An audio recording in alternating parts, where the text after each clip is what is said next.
So the results are in for Japan's 2026 election, and the headline is it's a massive, massive, massive historic win for the LDP and for Sanae Takaichi, a complete vindication of her, a complete vindication of her decision to call an early election, which now looks like a masterstroke, and a complete vindication of those within the LDP who decided to move away from sort of the more centrist Ishiba and to choose, instead of Koizumi, who at one point was the front runner to replace him, they instead chose Sanae Takaichi. People like Taro Aso did very well out in terms of being vindicated from this election result. So let's dive into it. I think it's the sort of massive, massive win where you have to just sort of step back and sort of like look at it, look at the sheer scale of it, because it is quite a turnout and quite a swing for the LDP. Now, you need 233 seats in Japan's lower house to have a majority out of a total of 465. Now, before the election, the LDP had something like 198, or with their coalition partners, 232. Now they on their own, bear in mind, 233 to have a majority, 316. 316 seats, just an incredible increase. Not only is that ridiculously comfortable in terms of having a working majority in the lower house, it puts them over the LDP just on their own, even without thinking about Ishin, over 310, which is what's called in Japan a supermajority, which means that if you have difficulty getting legislation through the upper house in Japan, it's such a big majority that you can just override it. Incredibly comfortable now scenario for the LDP in terms of getting legislation through Parliament, whereas previously there was concerns that there might be a coalition formed without them, they might be ousted from power. Just in the past year, that was a very real threat. Now they're entirely comfortable. They run the board in terms of the lower house and passing whatever legislation they want to get through. Now, if you factor in Ishin as well, and all accounts are at the moment that they're going to continue with this coalition with Ishin, that makes their ridiculous majority even more ridiculous. It would lift it to 352 seats out of 465. So just incredible. A few more stats also about this incredible victory they've got. 316 is the most seats ever won by a party in an election in post-war Japan. So just an incredible, stunning victory for them. Now, also, it was such an incredibly big win that effectively the LDP had to forfeit 14 seats because they didn't have enough candidates to take them for the incredible amount of votes and seats that were allocated. So just to expand on that, how does that work? Well, in Japan, you have sort of really two systems. One system is more like what you have in the UK, which is like seat by seat. Whoever gets the most in an individual seat based on a geographic area of Japan wins the seat, and it's winner take all, first past the post. That's one form of the vote that you have in Japan in an election. The second form is sort of a regional block vote, where a region in Japan will count out the total votes for a party, and then they'll allocate a number of seats based on the amount of votes the party got. Now, in practice, how often this works is that you might have a candidate who's up for a competitive seat, and they finish second, but because they represent a big party who get a lot of votes in the regional block, they might say, okay, you didn't win your individual district, but because we want you in as a candidate, we'll take one of the seats we're entitled to for the regional block votes, and we'll put you in there instead. And so you can sort of list numbers of candidates you want to take from that regional block if they don't win a seat. The LDP did so incredibly well. They won so many seats where they put up candidates to contest them that they ran out of names to claim the regional block seats they were entitled to. And as a result, 14, which they would have won, ended up going to other parties because they simply had no candidates there to take them. They were that successful in terms of fighting individual seats. So really just incredible result for them. So that begs the question, why did they win it? Why was it such a big victory for the LDP and for Sanae Takaichi? I suppose one would be a desire for change. That's a sort of a sense I get. And Japan went through a succession of leaders from the LDP who didn't have particular longevity, didn't have a long time in office ever since Shinzo Abe. And so maybe there was a sort of a desire for change, and sort of Sanae Takaichi, who appears to be a bit different, more right-wing politics, and obviously the first female prime minister Japan's ever known, represents a bit of something different. Presumably she's come across as like personally quite charismatic, personally like she gets quite heavy positive poll ratings, so maybe there's an element of the personal appeal of Sanae Takaichi, of course. And maybe there's also an element of, things were more stable in terms of having one prime minister for a long time under Shinzo Abe. Sanae Takaichi maybe more as a conservative, and also very much she was very much mentored by Shinzo Abe, and she's very much from the Abe faction of the LDP. Maybe there's an element of we want to return to those relative days of things being all right, a bit more stable, and just rather than this succession of short-lived prime ministers that Japan's known since. Of course, it also vindicates. In terms of the victory, her right-wing politics, her issues that she's taken, having broken away from sort of Komeito, who left the coalition and was something of a centrist anchor in the past for LDP for many years, for the amount of time they're in the coalition. She has put out a lot of sort of tough China-Taiwan rhetoric, saying that if China were to attack Taiwan, it would be an existential threat for Japan, and also saying that she wants and making moves to increase Japan's military spending. That appears to have not been received negatively based on this, very much the opposite. She's had a lot of backing. So maybe there's a sort of an element of Japan wanting a strong leader, sort of a Margaret Thatcher type who Sanae Takaichi is meant to be a big fan of. She's modelled herself on, she wants to be sort of the Iron Lady of Japan. Maybe there's an element of that, wanting a strong leader when it comes to sort of international affairs. And also it would appear to vindicate her stances she's taken on things like immigration, and wanting to cut the consumption tax, all these sort of issues where she's taken a more rightward policy. That appears to have gone over well with the electorate as well, based on this result.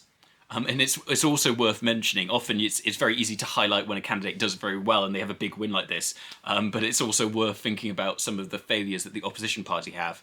Now, to some extent, that's understandable because this was a snap election, and there was only a relatively short amount of time for the opposition to prepare for it. But notably, many parties haven't done well, which I'll get into the whys of each particular party in time. But the decision of the Centrist Reform Alliance, which could make a long study in of itself, the fact that they chose the CDP and Komeito to combine parties right ahead of this election looks to have been a spectacular misfire, and almost certainly I think they would have done better if they hadn't done that move and if they'd stayed separate. I'll talk more about that later, but yeah, really, it looks like a failure on the part of many opposition parties to really challenge the narrative that Sanae Takaichi was putting out there and to really give her a difficult battle. And she strolled into success, so just incredible. So what does this win mean, both for Japan and for Sanae Takaichi and the LDP in particular? Well, the first thing it means is that it shows that a sort of a right-wing sort of populist-leaning policies like the ones that Sanae Takaichi's run on, like, as I say, her China rhetoric, issues like immigration, her economic policies, they've shown that they can appeal to the electorate and they can win in Japan, and that sets a precedent. And so it gives Sanae Takaichi an incredible, mandate of heaven, an incredible majority to get her policy through and do what she wants. But if she doesn't deliver on that, it's something that perhaps parties like Sanseito might be looking at in the future, because it's shown a platform like this can appeal to the electorate and can win a big majority.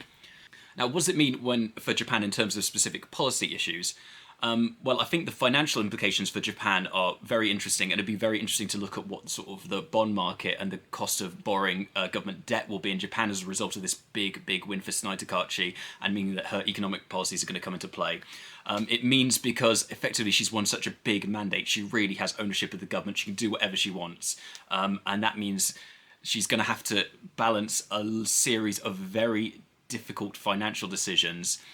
For one thing, there's Japan's debt, which she has to balance. Japan has, of course, an incredible debt, and that's become under more scrutiny recently. So she has to balance that concern. But there's also the fact that she's pledged to spend more on the military. That's something she wants to do. And of course, she also has pledged in the election that she will cut consumption tax when it comes to food, to deal with sort of the cost of living in Japan.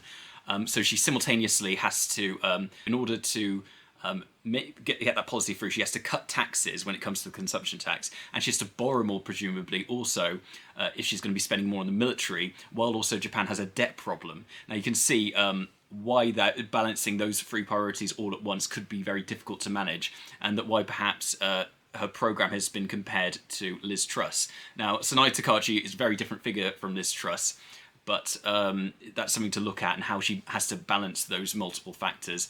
There's also the immigration issue, and the fact that she's ran on sort of tough talk when it comes to immigration. Now, Japan has sort of difficulties with an aging population, a problem in the birth rate, a sort of a demographic problem for Japan, and also historically lots of people have moved from sort of the rural regions of Japan to Tokyo. So she's all of those concerns, as well as the fact that there's going to be, as a result of that, skill gaps, particularly in rural areas where particular job skills and labour might be needed. But she's run on sort of a tough immigration message, so she can't just bring in more immigration to resolve it.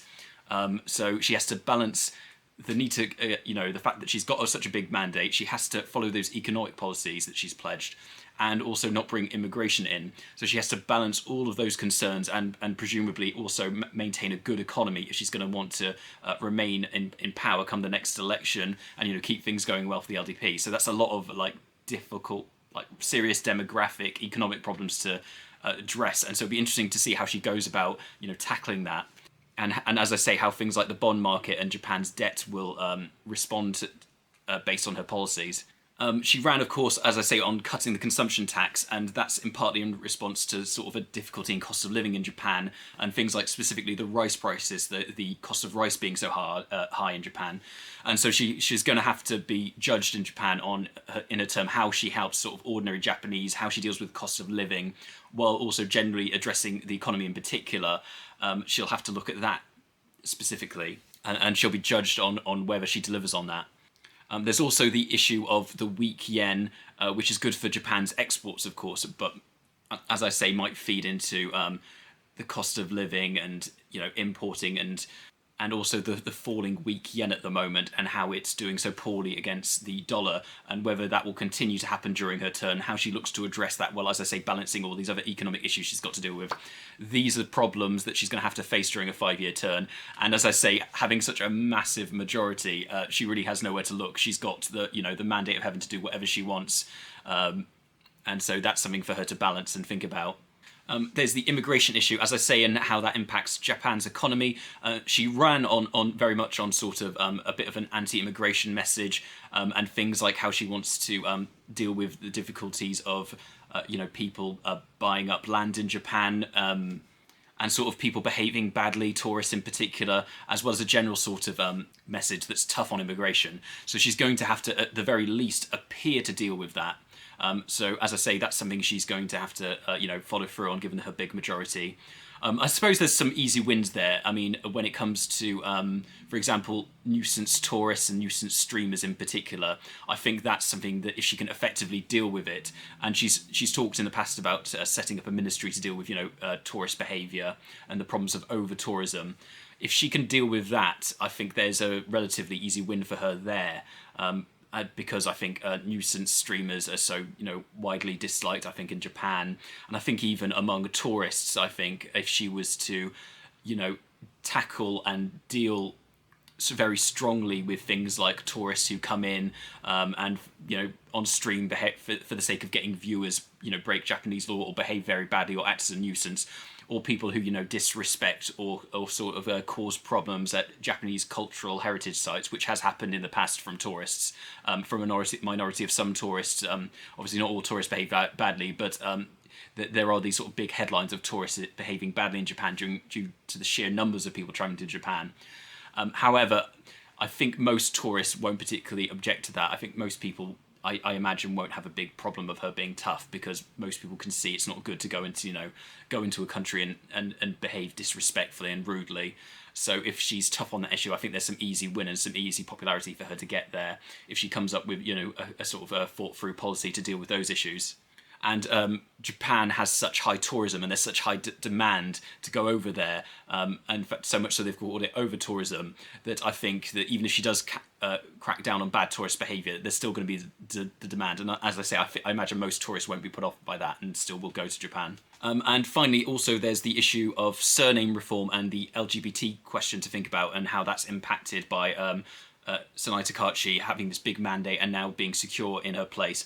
I think, unfortunately, from the perspective of people who want reform to, for example, gay marriage in Japan, which has been talked about a little bit in the past few years. There's been things like discussion about the courts in Japan, whether they might do something in regard to that. I think from the point of view of people who want that to change, that's now unfortunately realistically not going to happen unless there's some sort of massive flip-flop from Sanae Takaichi.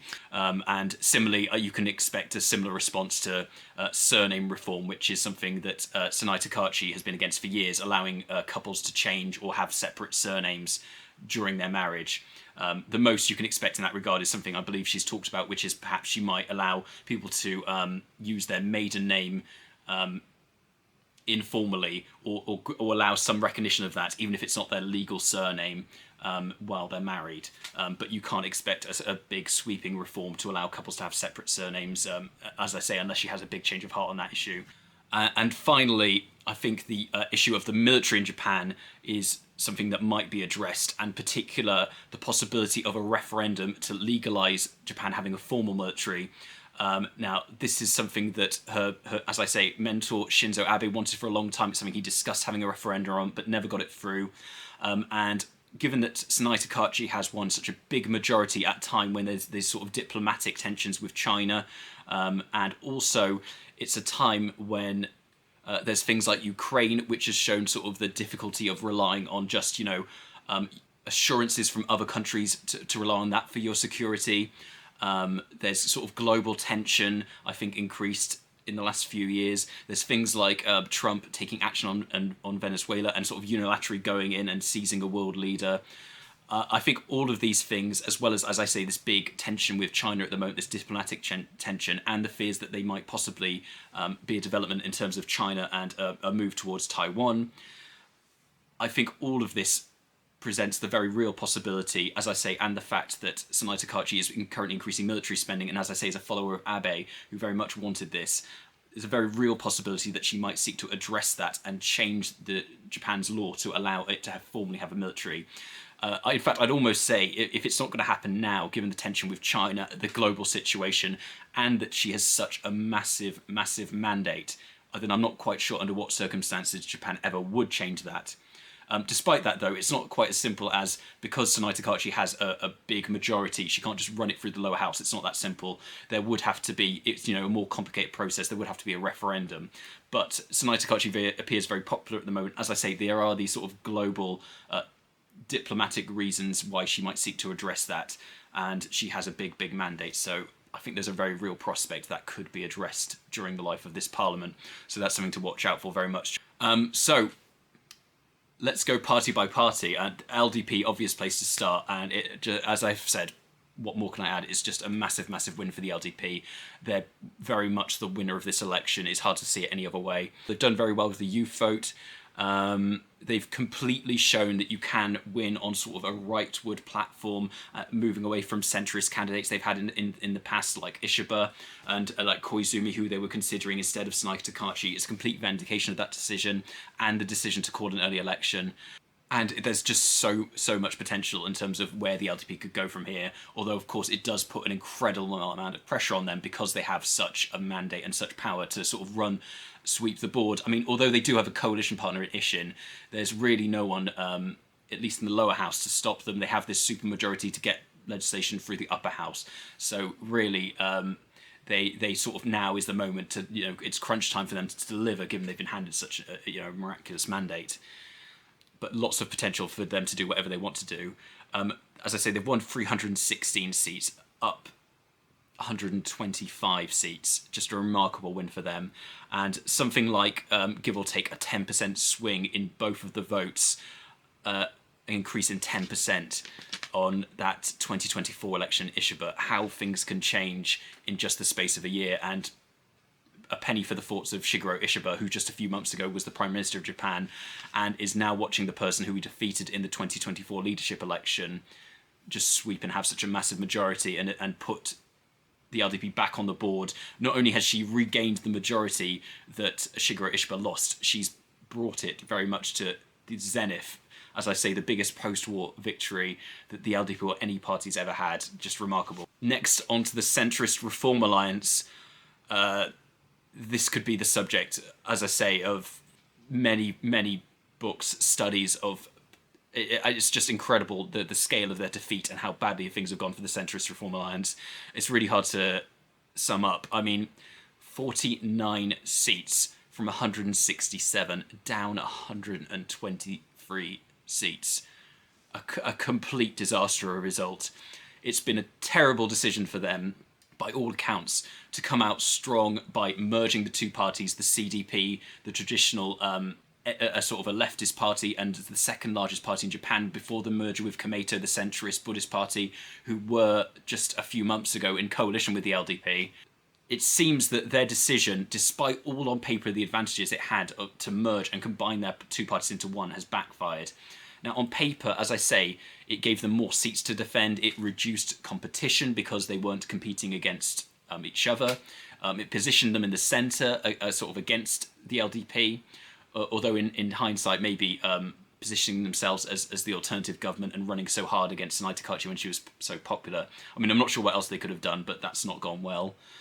And also combining their organisations, the, fundraising capacity, organisations that supported the two parties suddenly being combined into one. All of those things being combined, and they went backwards massively. You'd think that they would be more than the sum of the parts, and reducing competition, and as I say, sharing all these resources would make them do better, but it's just the opposite. Why have they done so poorly? Why has it backfired? Well, I suppose there's a sense that maybe their decision to merge was a bit cynical, despite it getting them a lot of attention, and as I say, having some structural advantages, you could argue. It's maybe cynical, it moves them away from their traditional identity, and it's sort of maybe a bit of a shock for voters who traditionally, that you voted for either Komeito or the CDP, and then suddenly they're changing their platform, they're changing their name, and whereas habitually you might have voted for them every year or every election because you thought, well, they're my party, I support them, suddenly you're having to think about it, they've changed their name and there's something different, so it sort of shakes that habit and makes you re-examine, if you're a supporter of either party, if you want to keep doing that. It's a betrayal on some issues, maybe, like, for example, CDP dropping, I think, things like their opposition to nuclear to some extent, and a loss of identity, because if you have a clear identity as a party for, as I say, years and years, and then suddenly you have a new name and you only have like a few weeks during an election campaign to spell out what your policies are, what your platform is, what you believe, who you stand for, it's hard to do that in a very short space of time. It's the ultimate high-risk gambit. And people, it would appear, haven't responded to it at all. And so almost certainly it appears that they would have done better if they just run on sort of a clearer message and stayed as who they were in their traditional separate parties. And so, yeah, just a massive, massive loss. The only solace, and it is a thin solace, is that they remain the biggest opposition party in Japan with 49 seats. But frankly, that's somewhat meaningless given the scale of the majority that the LDP have. So just a poor result for them. Who to look at next? Sanseito. In many ways, they were sort of, at one point in the future, or a challenge to the LDP. They sort of have stolen their thunder. I suppose Sanseito can take some solace in that they have grown. They've gone up to 15 seats, so they're up 12. That is a big increase. They've established themselves as a big party, having only been a small party on 3 seats. Although there was a lot of buzz for them at one point that they were going to, as I say, they had a target of increasing their seats by tenfold up to 30. They haven't met that. And at one point, as I say, when it was Ishiba, who was more of a centrist candidate, who arguably wasn't catering to sort of, the traditional right-wing vote in Japan, Sanseito hoped that they could sort of, capitalise on that weakness and grow the party more. But they have their thunder stolen a bit by Sanae Takaichi coming in and adopting a much more right-wing populist message. It's harder for them to, grow and tackle that. But they can nonetheless be very happy with a solid increase in the amount of seats they had. They did have this sort of strategy of not really going after Sanae Takaichi and saying, we're going to be her shield because we'll keep her honest. We believe in the things she believes in. And for example, they had a tactic of targeting people like Shigeru Ishiba in his seat and saying, if there's a candidate who hasn't been supportive of Sanae Takaichi, maybe they're more of a centrist, they don't believe in the things she believes despite being in the same party as her. If you like Sanae Takaichi, vote for us instead because we'll support her in Parliament, unlike this LDP candidate who might not support her as much. That didn't work, and they didn't unseat in that way a single LDP candidate. So yeah, they certainly didn't unseat Shigeru Ishiba, which is what they wanted to do. That was their maybe big prominent target. Although to a lesser extent, though, it did work because maybe running on their populist message, but not attacking Sanae Takaichi when she's so popular. It did work in a broader sense because they did get votes, and they got a big increase, as I say, up to 15, which is established them as a big bloc. Although the LDP won't need to bring them in as a coalition partner, given they've got Ishin and such a massive majority of their own. That's might have something under a different day they might have hoped for if they'd won more seats than if the LDP hadn't done so well. But as I say, it is a solid result for them if under the circumstances. I mean, look, for example, about how the Conservative Party of Japan did, who didn't win a single seat in this election, despite them occupying quite a similar space of wanting to challenge the LDP and having their thunder stolen. I think you can say Sanseito did quite well in gaining 15, so it's a good result for them. Now, Team Mirai, I want to focus on. They're another big winner, along with Sanseito and the LDP, of course, in that they grew massively. They went from having no seats in Japan's lower house to having now 11 seats. So multiple seats in Japan's house. And this really popped out from, seemingly from nowhere. I mean, at one point it was being reported that, Team Mirai are doing well, they might win their first seat. Then they were predicted in some polls for a few seats. I think perhaps there's an element of this in that maybe the polling methodology doesn't reflect the supporters of Team Mirai, who sort of are quite popular with young voters, and so maybe people who are a bit more, tech savvy, a bit more online, versus, if you're polling people by calling them on the phone, maybe they're less likely to answer, to an unknown number or to a stranger. Maybe they're more prone to respond to other methodology, like expressing support online for Team Mirai versus being caught in an online poll. So they might not have been captured in a lot of the polling data, and that might be why they've been such a surprise, given their support comes from young voters who might have not been caught in that traditional methodology of polling voters on the phone. I suppose their change message, you would say, is resonating well. They're a party that advocates sort of change through sort of using AI and sort of a positive futuristic message. And they've also made a little bit of a different offer to voters, whereas most parties were offering things like tax cuts, which maybe you could argue by how they're applied, they maybe benefit the rich as well as, sort of ordinary people in Japan, workers. They've offered sort of a platform of cutting social security costs, which they would argue maybe will actually impact ordinary Japanese and workers in Japan more and help them more than a tax cut. And so that's a little bit of a different offering they had, rather than just doing what everyone else did and saying, oh well, yeah, we'll cut your taxes. They've offered something a bit distinct in that way.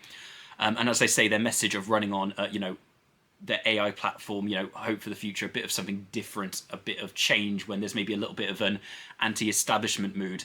On one end, on the right, it went to Sanseito and Sanae Takaichi, of course, but to a different extent, maybe it's come to Team Mirai as well. This sort of mood for change has benefited them. And a very solid result for a first-time party in the lower house. So very interesting and one to watch and to see where Team Mirai go from here.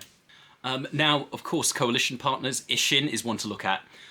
They've slightly gone backwards. They have gone down by 2 seats. They've gone from 38 to 36. Although I believe actually before the election they were on 34 seats and they've won 36. So depending on how you look at it, sort of versus the last election versus right up before the election was called, because they've lost a couple of seats in the interim, you could either argue they've gone up or gone down by 2 seats.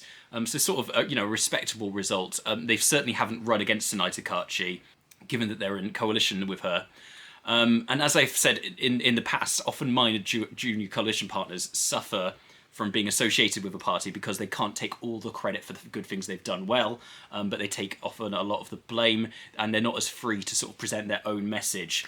Now, I think Ishin have had some difficulty with a couple of scandals, things like local politicians sort of avoiding paying health premiums, for instance. There was a scandal relating to that with Ishin. And they've sort of arguably not gotten an incredible amount, given they had these lists of demands when they wanted to go into coalition with the LDP. They haven't got an incredible amount out of them yet, you would argue. Things that they wanted, like reducing the number of seats in Parliament and sort of, campaign finance reform, they haven't got yet, Ishin. And as I say, they originally started out as an alternative Conservative party aside from the LDP, and then they have to, sort of say to their supporters, like, okay, yes, we have combined with them, but we're doing it for grown-up responsible reasons, because we wanted to keep them in power and we think we need a stable government in Japan. So maybe that's a little bit of a difficult thing to sell to voters. And despite all that, they've sort of stabilised and maintained their position, and maybe they've benefited on the popularity of Sanae Takaichi a little bit. So they've sort of, stayed stable, and they'll maintain their position unless something changes as the coalition partners within government, and so maybe they'll get some of the things they wanted, and if Sanae Takaichi does well, benefit in that respect. So it'd be interesting to see what path they take from here, but certainly they haven't suffered through this election. They've sort of, as I say, had a steady result. The next party I'd like to look at is the DPFP. They've more or less stayed stable also. At the last election, they had 28 seats, and they've won 28 seats. Under the circumstances, given how badly some parties suffered running against Sanae Takaichi, whereas she just swept the board and did so well and won so many seats, I would argue that the DPFP have done incredibly sensibly by taking a cautious path of not attacking Sanae Takaichi and just focusing on their message of, we want to make life more affordable for ordinary Japanese, and here are the measures and here's how we'll do that. That was their message. They didn't get into the reeds of saying, we dislike Sanae Takaichi, you shouldn't vote for these reasons. They just stuck to their message of, you should vote for us because we want these things for ordinary voters and for ordinary Japanese. This is what we'll do if you vote for us. And they haven't, as I say, really gained as a result, but they also haven't suffered like the Centrist Reform Alliance and other parties have.